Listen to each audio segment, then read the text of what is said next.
औज़ुबिल्लाहि मिनश्शैतानिर्रजीम। बिस्मिल्लाहिर्रहमानिर्रहीम। अस्सलाम वालेकुम। This is Mohammad Asghar, your math teacher. Students, जैसे कि आप जानते हैं और हमने मल्टी वेरिएबल फंक्शंस की लेक्चर सीरीज़ को स्टार्ट किया हुआ है। आज का जो हमारा टॉपिक है वो है continuity of multi variable function. तो स्टूडेंट्स, आज का जो हमारा टॉपिक है वो है continuity continuity of multi variable function. आज हम मल्टी वेरिएबल फंक्शन की कंटिन्यूटी के ऊपर बात करेंगे। तो स्टूडेंट्स, ये लेक्चर्स हमारा थोड़ा सा लॉन्ग होने वाला है। आपने इस लेक्चर्स को गौर से सुनना है ताकि आपको continuity of a several variable या continuity of a multi variable functions के बारे में कंप्लीटली तौर पे समझ आ सके। स्टूडेंट्स, हम इसकी डेफिनेशन से स्टार्ट करते हैं। डेफिनेशन हमारे पास है मल्टी वेरिएबल फंक्शंस के कंटिन्यूटी की। जो डेफिनेशन है हमारे पास वो है, डेफिनेशन हमारे पास है, let f of x comma y be a multi variable function. ठीक है, हमारे पास ये एक कोई फंक्शन है, multi variable function. A function a function a function F of x y is said to be continuous is said to be continuous। ये function F of x जो है, यही फंक्शन कंटिन्यूस कहलाएगा इफ, अगर ये तीन condition satisfy करें। Number one, पहली कंडीशन है F of x y is defined. F of x y is defined. और दूसरी कंडीशन हमारे पास है f limit limit x comma Y tends to a comma b f of x comma y is exist. दूसरी condition है कि multi variable functions की जो लिमिट है वो भी एग्जिस्ट होनी चाहिए। नंबर थ्री, थर्ड कंडीशन जो बहुत इंपॉर्टेंट कंडीशन है वो ये है कि limit x comma Y tends to a comma b f of x comma y is equal to the f of a comma b. जो लिमिटिंग वैल्यू है वो फंक्शनल वैल्यू के इक्वल आ जाए। थर्ड कंडीशन बहुत इंपॉर्टेंट कंडीशन है। तो students, ये तीन कंडीशन कोई भी मल्टी वेरिएबल फंक्शन, यानी ऐसा फंक्शन जिसमें बहुत ज्यादा वेरिएबल आ रहे हो, दो से या दो वेरिएबल आ रहे हो, वो ये तीन कंडीशन सेटिस्फाई करे तो हम कह सकते हैं कि वो फंक्शन कंटिन्यूस है। ठीक है, तो स्टूडेंट्स, हमने इस कंटिन्यूस फंक्शंस के क्वेश्चंस के ऊपर बात करनी है और हम हर क्वेश्चन में ये तीन कंडीशन सेटिस्फाई करवाएंगे। पहली जो कंडीशन है, condition number one, f of x y is defined, ये वाली कंडीशन।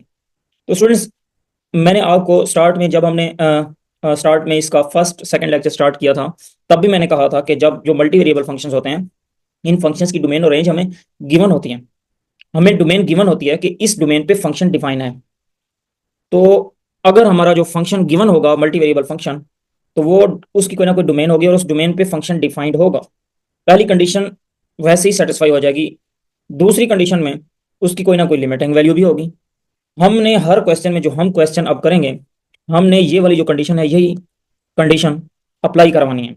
अगर ये कंडीशन क्वेश्चन के ऊपर अप्लाई हो गई तो इट मीन्स दैट वो फंक्शन कंटिन्यूस है, और अगर अप्लाई ना हुई तो इसका मतलब वो फंक्शन डिसकंटिन्यूस है, कंटिन्यूस नहीं है। तो स्टूडेंट्स, इसके हम क्वेश्चन के ऊपर बात करते हैं। हमारे पास जो क्वेश्चन है, question number one, continuity of of function, ये हम मल्टी वेरिएबल फंक्शन में सीखना चाहते हैं। और हमारा जो क्वेश्चन नंबर वन है वो है F of x comma Y this is equal to, ये पीस वाइज फंक्शन गिवन है, X raise to power two या X Y cube divided by x square plus Y raise to power six. एक ये function है, और एक हमारे पास इसकी जो डोमेन है वो है x comma y is not equal to zero, और फिर फंक्शन की वैल्यू है जीरो, और जब एक्स कोमा वाई इक्वल हो जीरो के। तो ये दो हमारे पास डोमेन है और दो फंक्शंस गिवन है, तो इसे कहते हैं पीस वाइज फंक्शन। इन फंक्शंस को हमने चेक करना है कि ये मल्टी वेरिएबल फंक्शन है, आप जानते हैं। तो हमने चेक करना है, check at zero zero function F of x comma y is continuous. हमने ये चेक करना है कि क्या ये फंक्शन जीरो जीरो पे कंटिन्यूस है या नहीं है। तो स्टूडेंट्स, स्टार्ट में मैंने आपको बताया था कि किसी भी फंक्शन को, मल्टी वेरिएबल फंक्शन को चेक करना होगा फंक्शन कंटिन्यूस है या नहीं है। उसके लिए हम लास्ट वाली कंडीशन, ये कंडीशन यूज करेंगे, ये कंडीशन। इस कंडीशन के अकॉर्डिंग अगर लिमिटिंग वैल्यू फंक्शन वैल्यू की इक्वल आए तो हम कह सकते हैं कि ये फंक्शन कंटिन्यूस है। तो स्टूडेंट्स सबसे पहले हम इस क्वेश्चन के ऊपर अगर गौर करें तो यहाँ पे एक डोमेन है x y is equal to zero और दूसरी जो डोमेन है वो x y is not equal to zero. अच्छा स्टूडेंट्स, इस क्वेश्चन को सॉल्व करने से पहले मैं कोई चीज़ आपको बताना चाहता हूँ। बहुत ख्याल से सुनिएगा ये बात। आप जानते हैं कि जो स्टार्ट में मैंने एक बात बताई थी कि हर कॉन्टिन्यूस फंक्शन का कोई ना कोई लिमिट पॉइंट होता है, यानी हर कॉन्टिन्यूस फंक्शन की कोई ना कोई लिमिटिंग वैल्यू जरूर होगी। लेकिन हर लिमिट रखने वाला फंक्शन, कोई ना कोई लिमिट पॉइंट रखने वाला फंक्शन जरूरी नहीं है कि वो कॉन्टिन्यूस हो। तो अगर हम ग्राफिकली देखें फंक्शन, फर्ज कर लें हम किसी फंक्शन का ग्राफ देखते हैं और एक फंक्शन का ग्राफ जो है वो, फर्ज कर लें एक फंक्शन है F of x comma y और इसकी जो लिमिट है, हमारे पास जो लिमिट है, limit x comma y tends to a comma b, इसकी कोई ना कोई लिमिट का कोई ना कोई आंसर आ रहा है एल। तो हमारे पास जो आंसर आएगा वो कहीं यहाँ वाई एक्सिस पे होगा एल। अब अगर हम ग्राफ बनाएं तो हमारा जो ग्राफ है वो फर्ज कर लें ऐसे बन रहा है, ऐसे ऐसे बन रहा है इधर से। तो स्टूडेंट्स अगर आप गौर करें तो ये जो लाइन है ये एल को अप्रोच कर रही है और ये भी लाइन एल को अप्रोच कर रही है। अगर आप देखें इस फंक्शन के ग्राफ के अंदर तो यहाँ पे होल है लेकिन फंक्शन कंटिन्यूस नहीं है। फंक्शन कंटिन्यूस ना भी हो तब भी फंक्शन का कोई ना कोई लिमिट पॉइंट होता है, लिमिटिंग वैल्यू होती है। लेकिन अगर फंक्शन कंटिन्यूस हो तब भी उसका कोई ना कोई लिमिट होता है, और अगर फंक्शन कंटिन्यूस ना हो तो जरूरी नहीं है उसका कोई ना कोई लिमिट पॉइंट ना हो। इस बात को आपने समझना है। तो स्टूडेंट्स अब हम जो अपना क्वेश्चन सॉल्व करने जा रहे थे उस क्वेश्चन की तरफ जाते हैं। आप गौर करें यहाँ पे हमारे पास जो है, यहाँ पे देखें, यहाँ पे जब x Y equal to zero है, x Y equal to zero है तब फंक्शन की वैल्यू है जीरो। और X Y cube X square plus Y six ये फंक्शन है जब x Y not equal to zero. तो स्टूडेंट्स मैं जो बात कहना चाह रहा था वो ये है कि जब फंक्शन की वैल्यू हम निकालेंगे, फंक्शनल वैल्यू निकालेंगे, तब हम फंक्शन ये रखेंगे। लेकिन जब हम लिमिटिंग वैल्यू निकालेंगे तब हम फंक्शन ये रखेंगे। क्यों? क्योंकि लिमिटिंग वैल्यू निकालते वक्त फंक्शन एग्जैक्ट वो वैल्यू नहीं देता, उस वैल्यू के आसपास की वैल्यू आती है। तो इसलिए हमें जब लिमिटिंग वैल्यू निकालनी होगी तब ये फंक्शन, यानी वो फंक्शन रखना होगा जहां पे एक्स और वाई जीरो ना हो। और जब हमें फंक्शनल वैल्यू निकालनी होगी फिर हमें वो वैल्यू रखनी होगी जहां पे x Y equal to zero हो।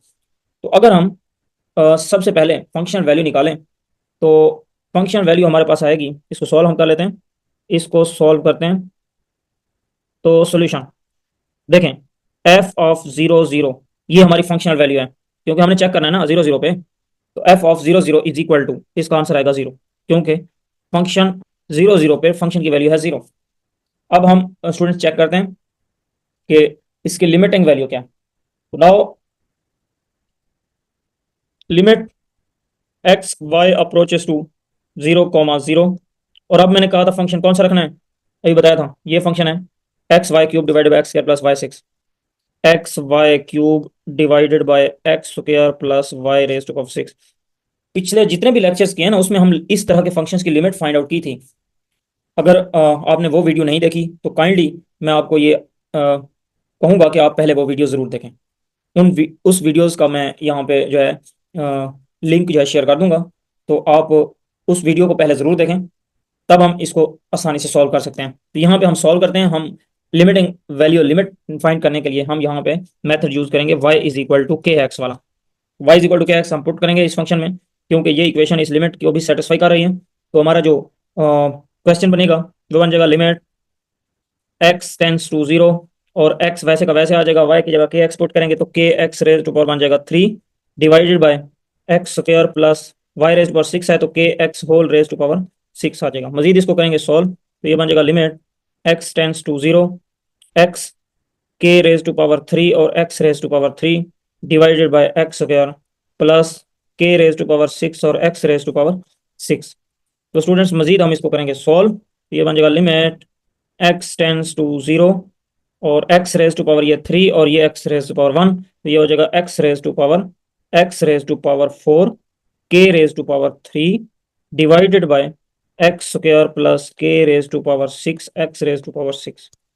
अब स्टूडेंट्स हम इसको करते हैं सिंप्लीफाई, तो ये बन जाएगा limit x tends to zero X raise to power four K raise to power three divided by, यहाँ पे अगर हम कॉमन लें तो X raise to power two common आ जाएगा, यहाँ बन जाएगा one plus K raise to power 6 और X raise to power 4, X raise to power 2 common लिया हुआ है तो ये इससे कैंसिल हो जाएगा। और यहाँ पे आ जाएगा limit x tends to 0 X square K raise to power 3 divided by 1 plus K raise to power 6 X raise to power 4। तो स्टूडेंट्स इसके बाद हमने एक्स की वैल्यू पुट करनी है तो हमारे पास आ जाएगा 0 के raise to power 3 divided by 1 plus 0। ठीक है, तो इसको हम कहेंगे 0 divided by 1 which is equal to 0। यहाँ पे हमारे पास वैल्यू 0 आई है। तो इसके बाद मैंने आपको बताया था, इसके बाद आपने दोबारा देखना है फंक्शंस को। फंक्शन के अंदर अगर यहाँ पर y रेज टू पावर 3 है तो हम लेट करेंगे y is equal to x raise to power 1/3। क्या पुट करेंगे? y is equal to x raise to power 1/3। Now again हम लेट करते हैं y is equal to x raise to power 1/3। अब ये पुट करते हैं कहाँ पे? पुट इन 1, इसको हम 1 का नाम दे देते हैं ना। ये जो हमारा पीछे क्वेश्चन था जहां से हमने फाइंड की थी लिमिट, तो इसको हम 1 का नाम दे देते हैं क्योंकि अब y is equal to x raise to 1/3 भी इसको सेटिस्फाई कर रही है। तब भी हमारा जो दोबारा क्वेश्चन बनेगा वो बनेगा limit limit x tends to 0 और हमारे पास फंक्शन था x raise to power x y raise to power 3 divided by x plus Y raise to power 6। तो जब हम यहाँ पे वैल्यू पुट करेंगे y is equal to x raise to power 1/3 तो हमारे पास बन जाएगा x वैसे आ जाएगा, y रेज टू पावर 3 था तो ये वैल्यू पुट करेंगे x रेज टू पावर 1/3 और होल रेज टू पावर बन जाएगा 3 डिवाइडेड बाय एक्स स्क्वायर था नीचे तो वो एक्स स्क्वायर वैसे लिखा plus Y raise to power 6 यानी x raise to power 1/3 whole raise to power क्या आ गया 6। ये हमने पुट कर दी स्टूडेंट्स। ये वाली जो चीज़ है मैंने यहाँ वैल्यू पुट किया यहाँ पे तो वो बन गई है। तो ये आप कर सकते हैं, समझ आ जाएगी कैसे आपने इसको सॉल्व किया। तो अब अगर आप और करें इसको हम मजीद करते हैं सिंप्लीफाई तो ये बन जाएगा लिमिट एक्स टेंस टू 0। ये x वैसे आ जाएगा और ये 3 इस 3 से कैंसिल हो जाएगा और साथ में और x क्या हो जाएगा मल्टीप्लाई डिवाइडेड बाय ये एक्स स्क्वायर आ जाएगा और प्लस ये 3 to the 6 तो x square plus x square हो जाएगा। मजीद इसको करेंगे सॉल्व तो ये बन जाएगा limit x tends to 0 x का स्क्वायर और नीचे है 2x का स्क्वायर, ये x का स्क्वायर और ये x का स्क्वायर सम होगा तो 2x स्क्वायर तो ये x स्क्वायर इस x स्क्वायर से कैंसिल हो जाएगा और फिर बन जाएगा लिमिट x टेंस टू 0 1/2 और आंसर भी हमारे पास आ जाएगा 1/2। अब स्टूडेंट्स अगर आप गौर करें पहले हमारे पास आंसर आया था 0 ये, अब हमारे पास आंसर आया 1/2 1/2। It means that limit of f of x y does not exist does not exist. जब लिमिट ही एग्जिस्ट नहीं करती it means that it means that it means that f of x comma y discontinuous is discontinuous at 0,0 यानी 0,0 पे ये function discontinuous है, continuous है ही नहीं। तो अब अगर आप गौर करें मैंने यही बात कही थी फंक्शन कंटिन्यूस नहीं है 0,0 पे लेकिन फंक्शन की लिमिटिंग वैल्यू जरूर है। तो इस बात को आपने गौर करना है। तो ये था हमारा क्वेश्चन नंबर 1। इसी तरह का नेक्स्ट क्वेश्चन है question number 2। Question number 2 now we will start question number 2। Question number 2 question number 2 हमारे पास है दोबारा वही फंक्शन है और अब फंक्शन पीस वाइज फंक्शन है लेकिन फंक्शन का जो बिहेवियर है वो चेंज होगा। f of x comma y this is equal to the 3xy divided by x square plus y square और ये स्क्वायर रूट और यहाँ जो डोमेन है वो x comma y is not equal to 0 है। ठीक है, x comma y is not equal to 0, x comma y is not equal to 0। ठीक है, और फंक्शन है हमारे पास सी, फंक्शन की वैल्यू है सी, कोई कांस्टेंट है और x comma y this is equal to 0। ये फंक्शन है, इसको बहुत आसानी तरीके से हम सॉल्व कर सकते हैं। दोबारा हमने फाइंड करना है find the continuity continuity at 0,0 ये हमें चेक करना है। तो स्टूडेंट बहुत आसान तरीका है, हमारी जो सॉल्यूशन हम फाइंड करेंगे तो सॉल्यूशन में आप जानते हैं सॉल्यूशन में हमने क्या करना है, पहले इसकी फंक्शन वैल्यू निकालनी है, तो F of 0,0 this equal to the C आएगी, ये है फंक्शन वैल्यू। अब हम इसकी फाइंड करेंगे लिमिटिंग वैल्यू, जैसे पीछे क्वेश्चन किया था, limit x comma y tends to 0,0, और जब लिमिट हम वैल्यू लेंगे तब फंक्शन की वैल्यू होगी, ये मैंने बताया था। ये बन जाएगा 3xy, 3xy divided by x square plus y square square root, x square plus y square और ये स्क्वायर रूट। तो इसको फाइंड करने का मेथड बहुत आसान है, ये बहुत ही अच्छे तरीके से आपको मैंने बताया था। यहाँ पे हम क्या करेंगे, वही substitution method, y is equal to k x, वो वैल्यू पुट करेंगे, तो हमारे पास बन जाएगा limit x comma y tends to 0,0, और 3x और y की जगह पुट करेंगे के एक्स, इस y की जगह के x divided by x square plus के स्क्वायर एक्स स्क्वायर और ये स्क्वायर रूट, इसमें भी के एक्स पुट कर दिया। तो अब स्टूडेंट्स को करेंगे सॉल्व, सॉरी ये हमारी जो लिमिट है ये भी चेंज हो जाएगी ना, लिमिट भी चेंज हो जाएगी, हाँ जी, लिमिट भी चेंज हो जाएगी। तो लिमिट चेंज होके क्या आएगी आंसर, लिमिट आएगी x टेंस टू 0, ये आ जाएगी लिमिट। अब स्टूडेंट्स को हम करेंगे सॉल्व, तो ये बन जाएगा लिमिट x टेंस टू 0, 3, ये x और ये x, ये बन जाएंगे x का स्क्वायर के divided by x square, common लेंगे अंदर बचेगा 1 प्लस के का स्क्वायर और होल का है स्क्वायर रूट। स्टूडेंट्स इसको मजीद करेंगे सॉल्व, तो ये बन जाएगा लिमिट x टेंस टू 0 और 3x स्क्वायर के डिवाइडेड बाय एक्स स्क्वायर का स्क्वायर रूट अलहदा हो गया, ये बाहर आएगा, ये एक्स स्क्वायर, तो वो आ जाएगा x, और अंदर बचेगा 1 प्लस के स्क्वायर और इसका क्या है स्क्वायर रूट। ये x इस x से कैंसिल हो जाएगा, और हमारे पास आंसर आ जाएगा लिमिट x कॉमा 0 और x टेंस टू 0, 3x के डिवाइडेड बाय 1 प्लस के का स्क्वायर स्क्वायर रूट। स्टूडेंट्स मैंने आपको बताया था यहाँ पे आपने वैल्यू पुट करनी है, और आपके पास ऊपर आ जाएगा 0 और नीचे आ जाएगा समथिंग, यानी 1 प्लस के स्क्वायर स्क्वायर रूट, तो आंसर हमेशा ही 0 आएगा। अब हम चेक करते हैं, हम दोबारा y की वैल्यू क्या पुट करेंगे, अब आपने फंक्शन में देखना है दोबारा, यहाँ पे अगर y है तो x raise y is equal to x put करना है, y is equal to x put करना है। तो यहाँ y is equal now y is equal to x put है, now put y is equal to X in 1, और इसको हम 1 का नाम दे देते हैं, इसको हम 1 का नाम देते हैं, ये है इक्वेशन 1। तो y is equal to x हमने पुट करना है, तो ये बन जाएगा limit x tends to 0, y is equal to x put करेंगे तो ऊपर था 3xy, तो बन जाएगा 3x मल्टीप्लाई बाय एक्स, नीचे वो बन जाएगा एक्स का स्क्वायर प्लस एक्स का स्क्वायर और स्क्वायर रूट, क्योंकि नीचे वाई स्क्वायर था, x square plus y square था। आप देख सकते हैं इस इक्वेशन में पुट करेंगे ना वैल्यू इसमें, तो आपको समझ आएगी नीचे क्या आया हुआ है। ठीक है, तो ये आ जाएगा, मजीद करेंगे इसको सॉल्व, तो बन जाएगा लिमिट एक्स टेंस टू 0, ऊपर बन जाएगा 3x स्क्वायर, नीचे आ जाएगा 2x स्क्वायर का स्क्वायर रूट। ठीक है, तो ये बन जाएगा limit x tends to 0, 3x square divided by x square, बाहर x आ जाएगा और स्क्वायर रूट आ जाएगा 2, ये इससे फिर कैंसिल होगा और आंसर आ जाएगा, क्या आंसर आएगा हमारे पास, आंसर आ जाएगा 3x divided by square root of 2, और साथ में हमारे पास लिमिट भी आ जाएगी। ठीक है, इसको हम is equal to the limit x tends to 0, 3x divided by square root of 2। इसके बाद इसको मजीद करेंगे सॉल्व, तो इसी को मैं दोबारा यहाँ पे ले लेता हूँ, limit x tends to 0, 3x divided by square root of 2। जब यहाँ पे वैल्यू पुट करेंगे तो ऊपर आ जाएगा 0, नीचे आ जाएगा स्क्वायर रूट 2, तो फिर आंसर आएगा 0। अब स्टूडेंट्स आप गौर करें, यहाँ पे भी वैल्यू 0 आई, जब यहाँ पे हमने वैल्यू देखी तब भी हमारे पास लिमिटिंग वैल्यू 0 थी। लिमिटिंग वैल्यू और फंक्शनल वैल्यू सेम नहीं है, सेम नहीं है। लिमिट तो आ गई, फंक्शन की लिमिट तो आ गई, यानी लिमिट एग्जिस्ट कर रही है, लेकिन limit of the function f of x is exist, but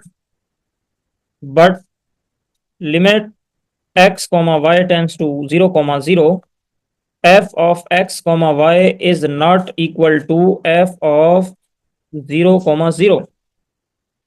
ठीक हो गया ना, क्योंकि इसकी वैल्यू आई है c और ये 0 के इक्वल नहीं है, तो इसलिए हम कह सकते हैं कि जो ये फंक्शन है, so f of x comma y is discontinuous, क्या है हमारे पास, डिसकंटिन्यूअस है एट 0,0। तो अब आपको समझ आ गया हो गया कि ये फंक्शन जो है वो डिसकंटिन्यूअस है एट 0, 0 पे। इस तरह का एक और क्वेश्चन है हमारे पास। क्वेश्चन है F of x comma y, f of x comma Y this is equal to the 2xy का स्क्वायर divided by x raise to power 3 plus 3y raise to power 3। और जब x y is not equal to 0 है, x y is not equal to 0, और हमारे पास 0 है value function की जब x comma y is equal to the है 0, 0। तो स्टूडेंट्स इस क्वेश्चन को आपने खुद करना है और बहुत अच्छे तरीके से हो जाएगा, जैसे हमने पहले के सवाल किए हैं वैसे ही होगा। फंक्शन वैल्यू इसकी 0 हो जाएगी, फिर हम चेक करेंगे लिमिटिंग वैल्यू अगर फंक्शन वैल्यू की इक्वल आई तो ये जो क्वेश्चन है ये फंक्शन जो है ये कंटिन्यूस होगा, अदरवाइज ये फंक्शन कंटिन्यूस नहीं होगा, डिसकंटिन्यूस होगा। तो स्टूडेंट्स इस क्वेश्चन को आपने खुद करना है और ये कमेंट सेक्शन बताना है कि ये कंटिन्यूस है या नहीं है। ठीक हो गया। नेक्स्ट क्वेश्चन की तरफ हम मूव करते हैं। लास्ट क्वेश्चन है कंटिन्यूस ऑफ अ फंक्शन, ये कंटिन्यूटी चेक करने का। और इसके बाद हम और वीडियोस के अंदर भी कुछ क्वेश्चन सॉल्व करेंगे कंटिन्यूटी फाइंड करने के। तो स्टूडेंट्स कंटिन्यूटी चेक करने का ये जो क्वेश्चन है वो हमारे पास है क्वेश्चन नंबर 4, और वो है F of x comma y is equal to the x raise to power 2 plus 4y, और व्हेन एक्स वाई, ये डोमेन है उधर जगह नहीं है मैं इधर लिख रहा हूँ, x y is not equal to 1,2, ये है डोमेन। और 4 है वैल्यू फंक्शन की जब x comma y is equal to है 1,2। तो स्टूडेंट्स हमने चेक करना है, check the function is continuous at 1,2। हमें ये चेक करना है क्या ये फंक्शन कंटिन्यूस है 1,2 पे। ठीक है, तो इसको हम सॉल्व करते हैं। सॉल्यूशन बहुत ही आसान तरीके से हम सॉल्व करेंगे इसको। और देखें, मैंने आपको बताया था कि आपने सबसे पहले आपने फंक्शन वैल्यू निकालनी है। तो अगर आप गौर करें तो यहाँ पे फंक्शन वैल्यू है 4 जब 1,2 के इक्वल है एक्स वाई। सो हम कह सकते हैं F of 1,2 this is equal to 4, this is the function value of the function F of x Y. So limiting value find करेंगे now. Limit 1 X comma Y tends to 1,2, और function हमारे पास है x square plus 4y। क्या है function? X square plus 4y।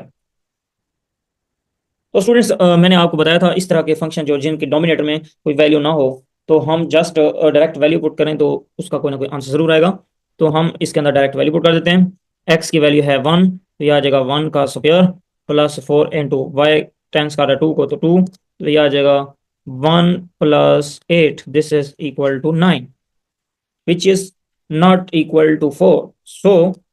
सो limiting value यानी limit x comma y tends to 1 comma 2 f of x comma y is not equal to f of 1 comma 2, यानी limiting value जो है function value की equal नहीं है। So function f of x comma y is discontinuous। ठीक है, तो ये फंक्शन डिसकंटिन्यूस है, कंटिन्यूस नहीं है। आज का ये था हमारा लेक्चर जिस पे हमने फंक्शन की कंटिन्यूटी और डिसकंटिन्यूटी के ऊपर बात की है। स्टूडेंट्स अगर हमारी वीडियोस आपको अच्छी लगी हो तो वीडियो को लाइक करें, शेयर करें और हमारे चैनल को सब्सक्राइब करें ताकि हर नई आने वाली वीडियो आप तक पहुंच सके। नेक्स्ट वीडियो में मिलते हैं, तब तक के लिए अल्लाह हाफिज़, अस्सलाम वालेकुम रहमतुल्लाहि व बरकातहू।